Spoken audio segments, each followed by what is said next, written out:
Hi, I'm Edward Funk, and this is podcast number 48. The title is Loretta Breaks into Movies at Age 4, and her mother loans her children out. It's not quite what it sounds like, but you'll understand what I mean in a little bit. Okay, material for this podcast are excerpts from Behind the Door, The Real Story of Loretta Young, and to get the complete story, I hope you'll read the book in its entirety. Um, And I'm happy to announce Behind the Door, The Real Story of Loretta Young is now available on Amazon as an audiobook, besides being paper and an ebook.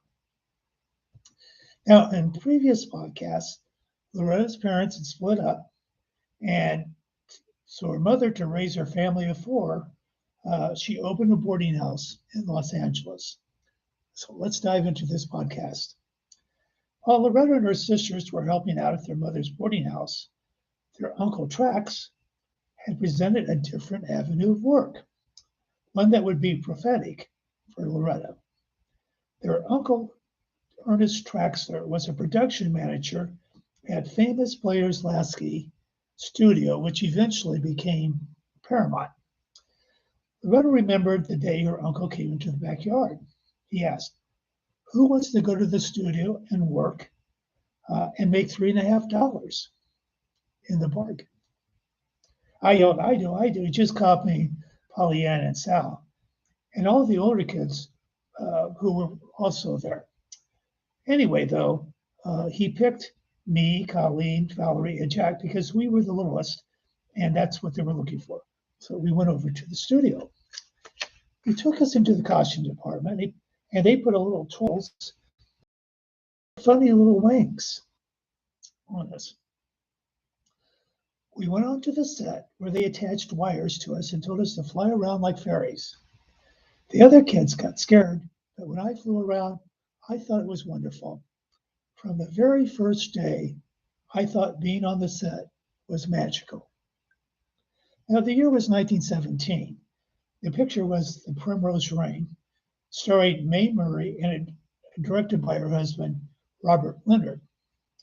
And what made the experience all the more special for Loretta was the pleasure of bringing home that $3.50 and giving it to her mom.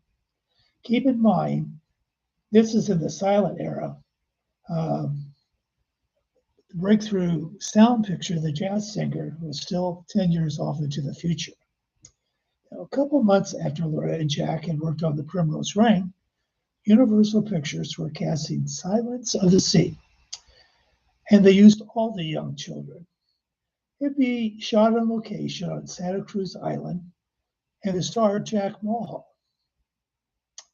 Sally recalled the experience. We were there for a couple of weeks, and after we were on the island a few days, they ran out of food, and all they had for us after that was to serve us hard-boiled eggs and tea. Now, Jack Mulhall, the star, was doing a scene one day when he unexpectedly saw something bobbing in the water. He said, "I think there's a kid out there."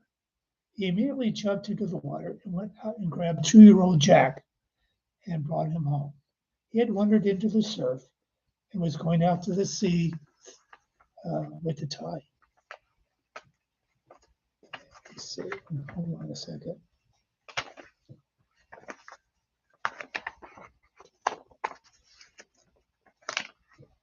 There I go. Okay. Now, if little Loretta stood on the porch and looked towards the top of the hill, she could see the Odier mansion, home of one of Los Angeles's first families. Included among the occupants was a Baudier daughter and her husband, Mr. Lindley, a lawyer. Now, Mr. and Mrs. Lindley would soon encounter curly-haired 2-year-old Jack and fall in love with him. It started when Jack had walked down the alley and struck up a conversation with a chauffeur who was working in their garage. He sent Jack to the back door to ask for donuts so that the cook could see the cute little guy, and she in turn drew everyone to the window.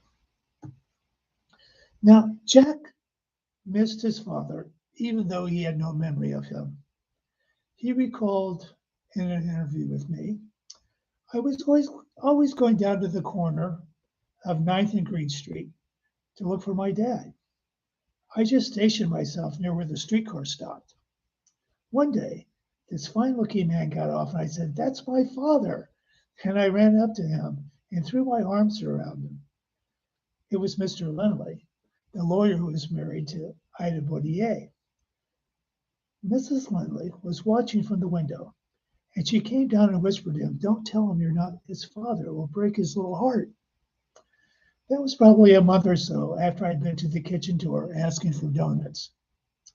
Now, Jack became a regular visitor to the Baudier, and throughout the following year and a half, they customarily had tea in the grape arbor.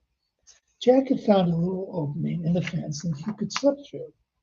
They all doted on him, and they would phone or send a note asking if he could stay for dinner.